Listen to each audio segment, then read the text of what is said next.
welcome back to the next episode of Mr. Love Queen's Choice. In the last episode, I started showing the behind the curtains chapters. But then when I was doing this one, chapter one, it went a lot longer than I had remembered it being. Um, so I paused on that there to save that for an episode of its own rather than breaking in the middle of it. So this is what we're going to go into today. As a reminder, at the point of the story where this takes place is we were at the orphanage with Lucian, and a sudden storm came up, and we were running for shelter from the storm, and suddenly Gavin showed up and shot at us. So that's that's where we're at now when this happens. So a silver light flashes before me, carrying with it an invisible current of air rushing forward towards a completely unsuspecting young woman's back. Bang! A gunshot sounded. Two speeding bullets crashed silently into each other. Now, I will take out a moment to point out something that happened that's being talked about in these last couple of things, because they do not get written about in more detail later on. And it's important information. The message right before this says, okay, you see here, there's two bullets, okay? And in the preview of the review, let's see.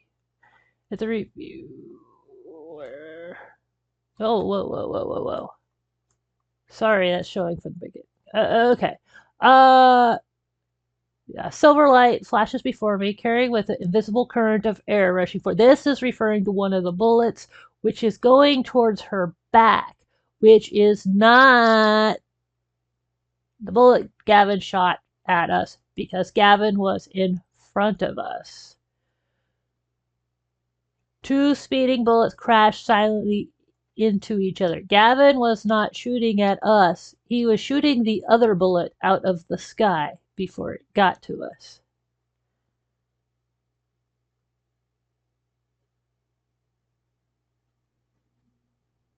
And now we're in this, which it doesn't make clear yet what this is about. I mean, it's related to the Black Cabin stuff that we saw before. That this seems to be like an altered state of consciousness that the main character go into. So this is stuff that she's seeing and thinking and talking about, but she's not actually present in these in this sequence in a way like where other people can see her and interact with her. So this was a world of silvery white. Amidst the cold gleam of metal, people came and went wordlessly. Their erect posture seemed military, but there were no insignias on their white uniforms. A young man passed before me, but his eyes didn't pause on me, as if he couldn't see me standing right in front of him. Where is... He hurried off down the corridor, entering a room labeled laboratory. With a scowl, he listened to an examiner report the latest test results. This bullet is specially constructed, but not lethal. We've detected remnants of a special potion within it. As to what it is exactly, we're still conducting further tests. Lieutenant Gavin, you can take a look at this picture. Inside the bullet is an extremely small particular mark, a custom of theirs. On the image the examiner held, on the silver metal at several times magnification, was an S with a slightly upturned tail. Gavin's pupils dilated ever so little, and under his breath a word escaped. Them. Black Swan. The pages of reports in his hand creased faintly, as if recoiling from his latent anger. If the tests turn up anything new, contact me right away. Gavin made this last request, then hurried off with the report, as if he had many more matters to attend to. Just then, from the shadows of the laboratory, walked an austere-looking middle-aged man. He took his eyes off Gavin and turned them to the examiner. How were test results? Aside from the conclusions in the report, we discovered an as-yet unknown material in the metal comprising the bullet. An almost fanatical expression came over the heretofore measured and reasonable face of the examiner. This material could not have been created using current level technology. If our previous hypothesis was correct, this bullet very well may have come from an alternate dimension. This could be the evidence for that other world you've been after all this time, Commander. The man gave the slightest nod, and a dark gleam full of ambition flashed in his eyes. He walked calmly out of the lab, face composed and breathing steady. The people he passed all said hello, and he nodded in return. No one could see how his heart had been shook moments ago. The commander sat motionlessly behind his desk, seemingly plunged deep into thought. The light from the screen reflected in his eyes. It was a photograph of a man with a name written underneath, Victor. He looked further down. Some brief text in a massive table of data recorded Victor's evol and his recent uses of it. In the records, before and after each point in time where Victor used his evol, a change occurred in the surrounding energy and space, and these changes were becoming more and more evident. Right after that, he pulled up another file. This one had a picture of an old man, and the name underneath was Charles. Right then a knock came at the door, and the file on the screen was promptly closed. Come in. The door opened, and in walked none other than Gavin. Agent B7, has your investigation reached a conclusion? Yes. According to the investigation, Black Swan's recent series of actions have all been aimed at one target. They seem to be provoking her on purpose, but have no intention of killing her. I've investigated the target's recent evol fluctuations, as well as her movements. There is a crucial connection with BS Entertainment. That's right. BS Entertainment is the place Kira works for. And before Coordinate Company, the company formerly in charge of hers, was bought out, the shareholder behind the scenes just happened to be this company. I believe that awakening the target's evol may very well be what Black Swan is planning. This could be their long-term goal. After Gavin finished, the commander didn't speak right away. He remained silent a moment before nodding.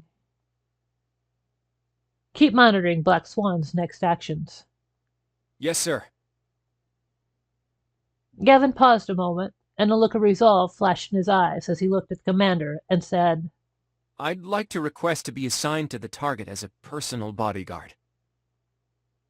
The commander's sharp gaze instantly swept over him, but he looked back without flinching as the air filled with tension.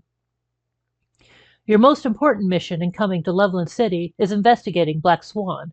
Do not let other factors divert your attention. Our investigation has already proved that she is a key factor in Black Swan's plot. She must be protected. It doesn't have to be by you. At this sentence, a chilled look spread in Gavin's eyes, and his voice became somewhat resigned. If the organization does not permit it, then I will continue protecting her of my own volition.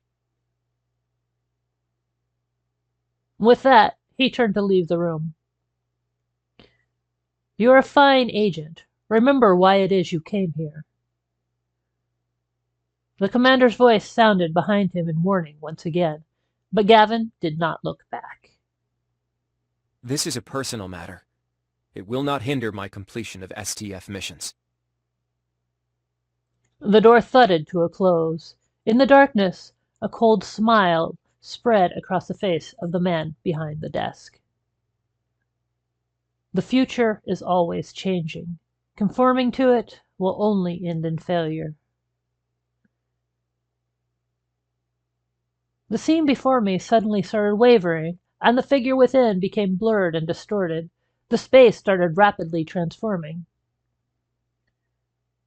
Soon, a little wooden cabin in a mountainous forest appeared before me, and a voice came from it that I'd heard somewhere before. "Mr. Charles, I hear that the glass you make here is quite special." A middle-aged man in black stood in the cramped little cabin, his immaculate uniform and imposing expression markedly at odds with the surroundings. Before him stood a hale and hearty elderly person, none other than one of the people under investigation from the 2 files. "Are you looking to purchase some glass, sir? Unfortunately, I don't have plans on making any time soon. I'm afraid you've gone out of your way for nothing." There was a forbidding tone in the old man's voice, but the commander's expression didn't change, and he kept his eyes locked on the old man's face. "Too bad that I won't get to see the wares that you make in your space." The old man's face instantly turned cold, and his voice grew chill. "It seems you haven't come here for glass." "Mr. Charles, do you believe in the existence of parallel universes?" "I'm old. I don't have time for those newfangled ideas." He shook his head with a sigh, about to show his guest out. "If there's nothing else, then you'd best be getting along. I gather you can find your way out." "I have proof of its existence." By it, of course, I'm referring to so-called parallel universes. Hearing this, the old man paused in his motion to show the man out. He took a good, hard look at this hard-to-fathom man. The commander took out the bullet lab report and handed it to the old man, who hesitated a moment before taking it and starting to flip through it. "We suspect that this is a bullet from another dimension." "That is only speculation on your part." "This is not the only evidence we have. We know for a fact that the gate to another world has already been opened. As of now, the other side has opened fire on us. If we remain completely in the dark, then we're just going to be sitting ducks." The picture of that silver bullet on the lab report shone with an unsettling, piercing gleam. The old man dropped his pretense. "What do you want me to do?" "I know you possess a method for going to that place. I want you to open that door for us." Hearing this absurd-sounding request, the old man broke out in a laugh. "You guys worry too much. In that unseen world, there will naturally be a higher power protecting this world. Besides, the power of humans is so negligible. In the vastness of the universe, it doesn't amount to anything." No matter what else the commander said, the old man had said his piece. Seeing this, the commander could only say goodbye and leave. When he got a little ways away from the cabin in the woods, he made a phone call. "Continue investigating that time-manipulating evolver." When the man finally disappeared into the forest, the old man in the cabin closed the window. But the bullet report the man had brought was still there. The old man shook his head and then turned and entered his own space. This was a wooden workshop. The glass that the middle-aged man had pretended to come here asking about was lining the walls. The old man took out a pocket watch and examined it a moment, a look of nostalgia welling in his eyes. "Old buddy, I think it's time for you to get a new owner." As if it could really understand the old man's words, a gleam shined across the surface of the watch. "Don't get impatient. You'll meet him soon enough." The old man laughed, deep wrinkles forming affably at the corners of his eyes. Then he turned his head, and I could almost feel his gaze upon me. "Right now, we have to help out this child." Before I could get over my shock at the sound of his voice, the hand on the watch started spinning rapidly backward. The hand spun faster and faster, blurring into a beam of white light. It was the sound of the gears turning. The scene before me also started swirling along with the hand and separated into countless screens overlaid on one another. On every screen were strange and yet familiar people. Wind swept through the camphor trees, and a huge shadow enveloped a solitary man.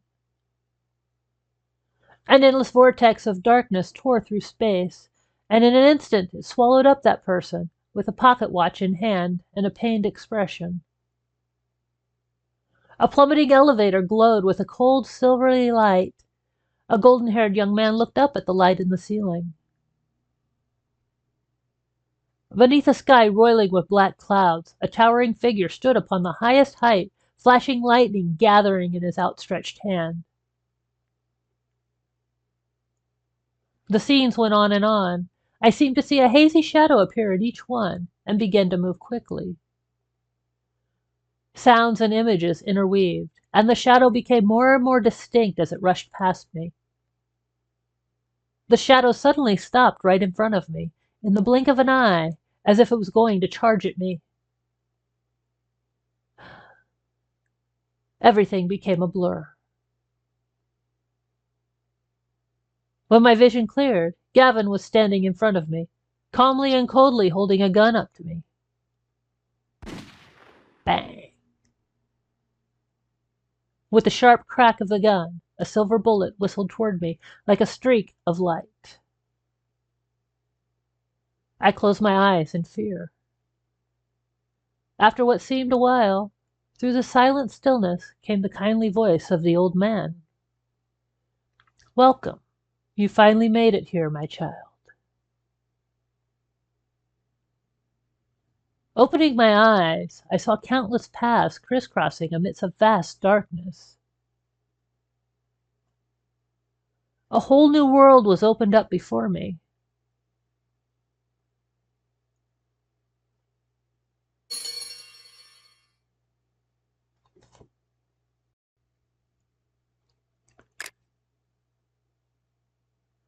Thunder, storm, and dark clouds, like dense smoke from fires floating slowly in the sky. I ran up the long stairs, which got darker and darker as the clouds approached. I kept running, but it seemed endless. I heard howling of the wind and a cry for help. The thunder roaring. All of a sudden the stair split apart. I lost my footing. The endless darkness devoured me.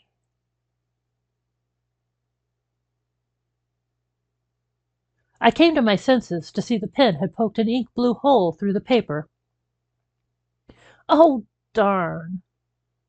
I pulled the sheet off, but the ink had already soaked the folder underneath. I tried to wipe the ink off. Phew. Luckily it didn't smudge the actual document. It's been half a month since that day, and beside my otherwise busy schedule, my life's had some funky developments. In addition to an ever-increasing workload, I've been getting frequent and intense dreams. I rubbed my temples and then resumed the project proposal. The crisp clacking of high heels echoed in my ears. "What are you still doing here? The candidate's here for the interview." "Oh, I'll be there in a second." I grabbed my laptop and ran out of the office. The fact I couldn't find a good hire for weeks was driving me nuts. I sighed at the sight of Kiki with disheveled hair and bags under her eyes. "That's it. We do these interviews, and if none of them stick, we go grab an intern from college." Willow gave a death stare that made both Kiki and me shiver. Next. I used a brief break before the next interview to pound the keyboard.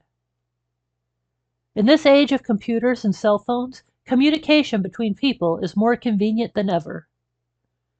Letters in Time, however, focuses on the old-fashioned way to convey thoughts and emotions. Tell us a bit about yourself. I saved the file and picked up the resume in front of me. My name is Minor, as in underaged. I did a spit take with my coffee. Minor. You got it. Cool, ain't it?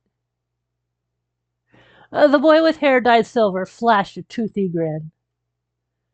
Except for a darker complexion, he looked just like he did back in high school. I rubbed my eyes and marveled as I alternated between the actual person and the resume photo. I checked 3 times before finally realizing he was the guy I knew from high school. Talkative, outgoing, troublemaker, in good shape, and sometimes helped old ladies cross the street. Often copied my homework, but never dragged me down with him if he got caught. That was my biggest impression. Oh, he also hung around Gavin all the time. How he managed that without Gavin beating him up, no one knew. I personally attribute it to him being a born social chameleon and a shameless kiss-up. As I was lost in memories, Willow and he were already chatting away like long-lost buddies. How do you feel about all the big online movies and productions so popular these days? I think it's a trend worth exploring, and the word of mouth will only improve production quality. I was floored. Is this the same guy who was lazy and skipped class all the time? I've always felt this industry needed a talented savior. I was once told I'll be the next Ang Lee. I choked on that proclamation. So did Kiki and Willow. Yep, that's the narcissist I knew. Let's change the topic. What kind of show would you create if given the opportunity? A foodie show. Oh, you're interested in food? What do you like to eat? Everything. I love all food, not picky in the least. Can you be more specific? Like, say, French or Japanese? I'll go with cup of noodles, shrimp flavor in particular. Add 2 eggs, mix well, then a dab of sea salt and black pepper. You could hear a pin drop in the room if Kiki's stomach didn't choose to growl. I hid my face behind my hand and pretended I couldn't see Minor. Why did that description sound so familiar? Believe it or not, a high school friend taught me that. I was starving to death on a chemistry class with just the noodles on me, so she heated it up with a Bunsen-Burner. Stop! Okay, you're hired. I shot up from my seat. Congrats on passing the interview. I'll now give you your first assignment. I grabbed Minor and ran out, leaving Willow and Kiki in shock. He got the job just like that? What's wrong with her today?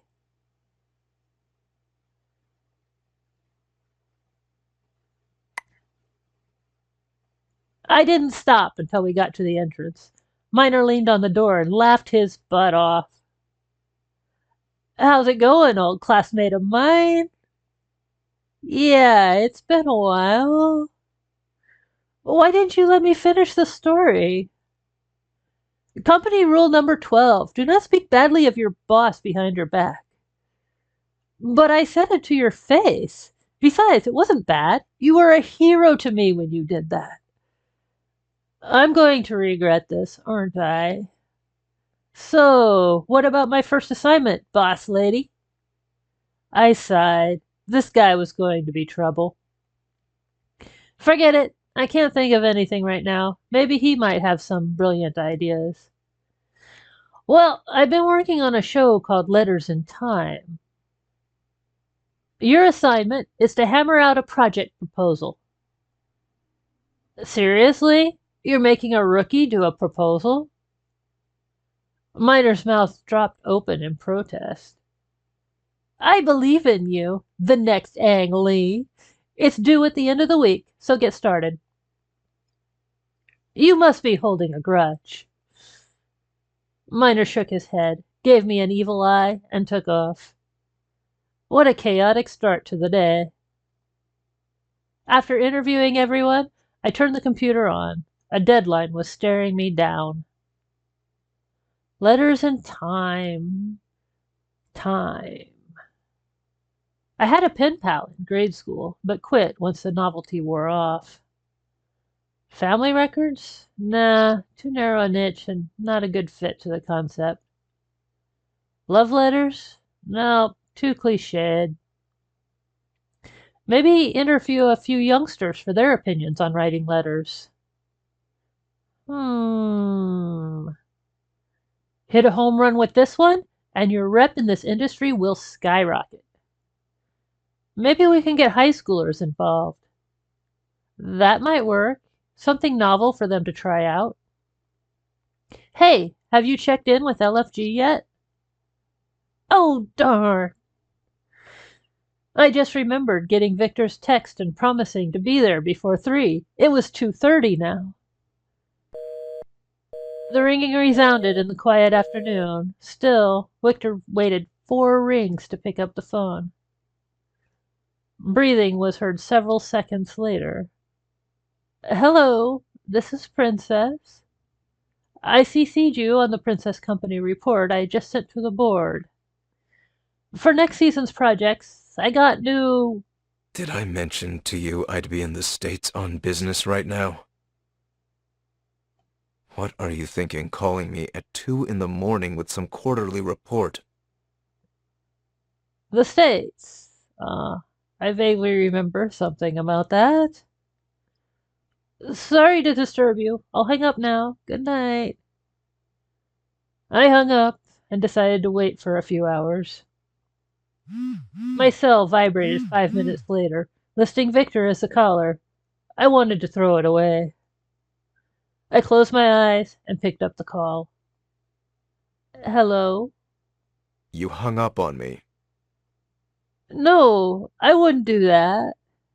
I lost count of the things you wouldn't do. Sorry, I remembered I had to give a report by 3, so I dialed without thinking. After a pause, Victor chuckled. Go ahead. I'll allow it this time, but don't make it a habit. You sure? He took it well, but still, it was 2 in the morning where he was. You have 5 minutes. 4.5 now. Okay. I started my report.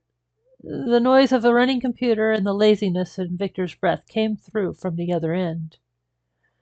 Part 1 of 3 is about promo videos. Part 2 is last season's profit margin. Are you referring to the 2 gig file?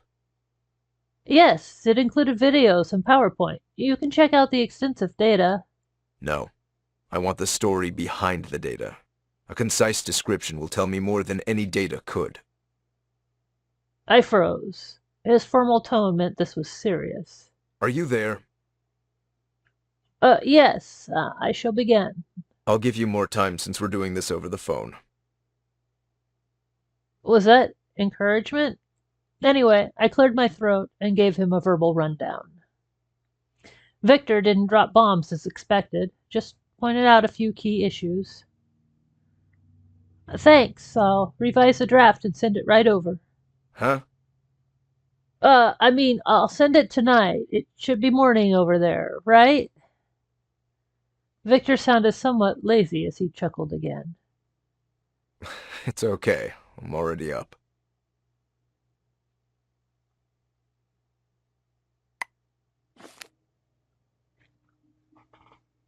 Campus Idol. You receive a commission from your alma mater to film the school singing competition.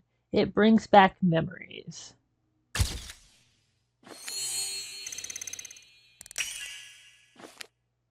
The organizers want you to recommend a pro stylist for the participants. All right, we got Arnold. Oh, and as you can see here, I have pulled Ken.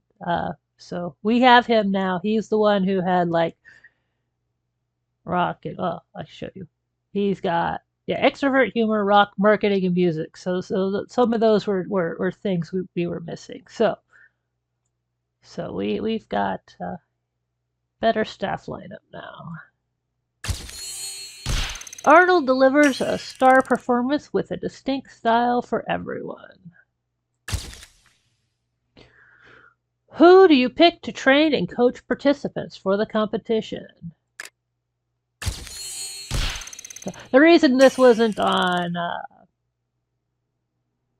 camera is because I just got him from. I have not been doing any of the city news segments off camera, but I've been collecting the daily rewards for it, which gives the those badges that you use to hire them, and through just the daily rewards, not actual gameplay, it's gave me enough to hire him finally.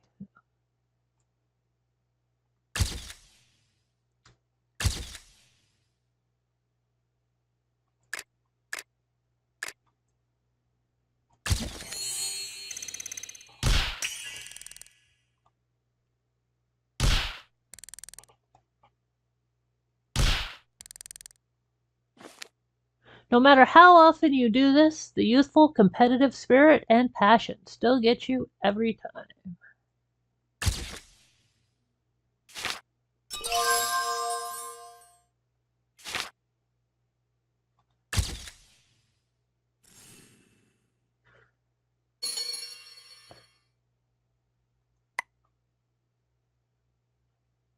Administration building. After the call with Victor, I dropped by the school to schedule an interview. Thanks, I'll see you tomorrow at 9. It was close to dusk, and school was letting out, with uniformed students leaving in 2s and 3s. I haven't visited my alma mater in a long time. Guess I'm susceptible to nostalgia, too. Even the air seems fresher. The school has changed. Old buildings replaced by taller ones. A new bell tower behind the library. Even campus security has gone from one old man to several 30-somethings. I took my time strolling about and searching for inspiration. As I walked along, I got the feeling I was back in school, going to another class. I kicked a pebble. It rolled and someone stepped on it. I looked up to see a man with messy short hair staring emotionlessly at me. The light from the setting sun shone on his stoic, unsettling, silent face. Gavin? What are you doing here? Gavin's eyes flashed a sign of happiness. He also seemed to be waiting for me to say something. I'm here to schedule an interview for my new show. How about you? He hung his head and booted the pebble. I got my reasons. Did the school run into some trouble? No, nothing like that. I nodded and quit asking. The rolling pebble was the only noise on the trail. I cleared my throat in an attempt to break the awkward silence. Well, I got to go. Still got things to do. Gavin looked up. Where to? Lynn's kitchen.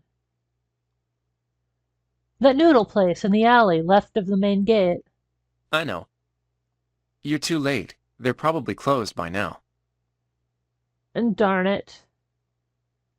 I totally forgot they only served a limited quantity each day and tended to sell out by 3. I'll swing by. If they're closed, I'll come back tomorrow and try again. Why that joint? If you remember, they have a big wall covered with handwritten post-it notes. If they kept it, that just might make my show more interesting. I really gotta run now. I waved goodbye to Gavin and turned. Hold up. I'll go with you. Ah? Before I had a chance to say anything else, he had already walked up next to me. Let's go.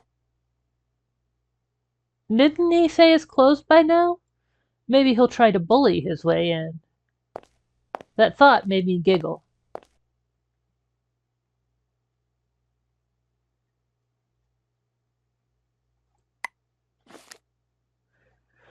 Jungle Adventure. It's your first live outdoor show spotlighting the beauty of nature. Good luck.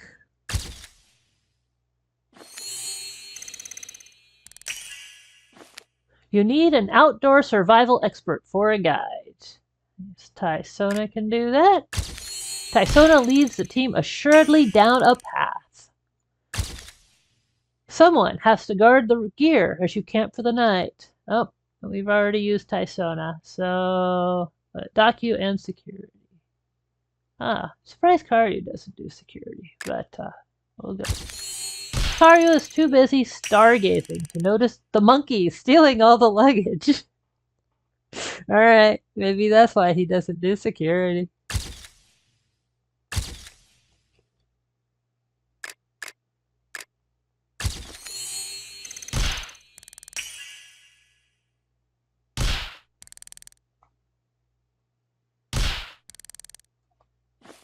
The wilderness is unpredictable, but also exciting.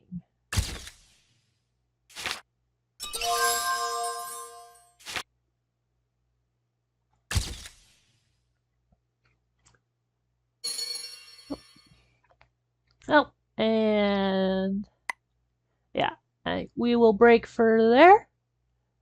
And